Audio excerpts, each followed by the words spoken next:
Hola, grup tubers! Bon any nou!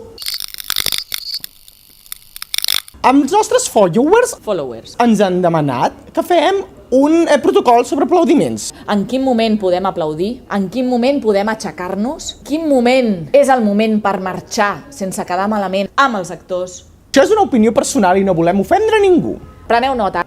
Si l'obra és un pal, Diguem que n'has vist de millors. un puto pal d'obra de teatre, no direm noms, no direm títols, no direm teatres. Com a mínim fes un aplaudiment, no?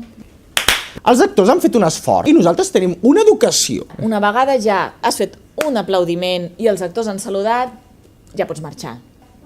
Indiferència. Si veus que la gent va aplaudint, a tu t'ha quedat indiferent aquesta obra de teatre, tu per l'educació també has d'aplaudir.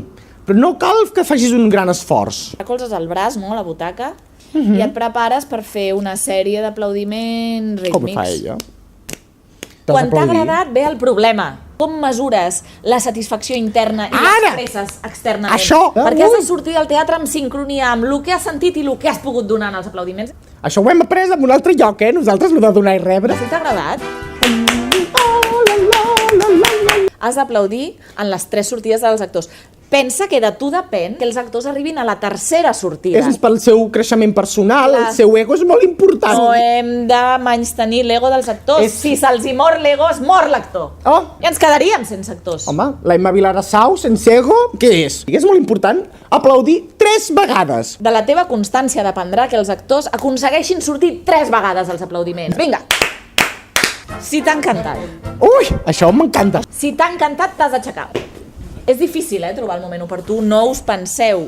Es pot aixecar a partir de la segona sortida dels actors. Sí, a la primera quedaria pretensiós, semblaria que ets el germà, la germana... No cola. Grava tu, grava tu, grava tu. Tot el teatre t'estarà mirant. És per això jo, que vaig mudada, perquè si m'haig d'aixecar, crido i tiro uns sostens a vegades. Si surt el Madaula...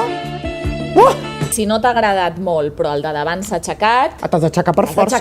Aquí, perquè si no, no veus i no et veuen. Hem d'aplaudir o no després dels números musicals? Bona pregunta! Ens agraden les nostres seguidores. Sí, les seguidores. On són les dones? Els nostres followers són dones. Haig de comentar-te, ara que no ens veu ningú, que jo no aplaudeixo. A mi no m'agrada que trenquin la fantasia, les nostres opinions, i no volem influenciar a ningú. Llavors, per què ho fem, això? Perquè som youtubers, també tenim ego nosaltres. Bueno, ja hem arribat al final del nostre vídeo, Si t'ha agradat, fes... like. I subscriu-te. I comparteix. Comparteix. I vine en grup. Si ets de Barcelona, pots contactar amb la Concepció. I si ets de comarques, amb la Susi. Bon any. Adéu. Passeu bé. Això és una merda de final. Passeu bé. Passeu bé.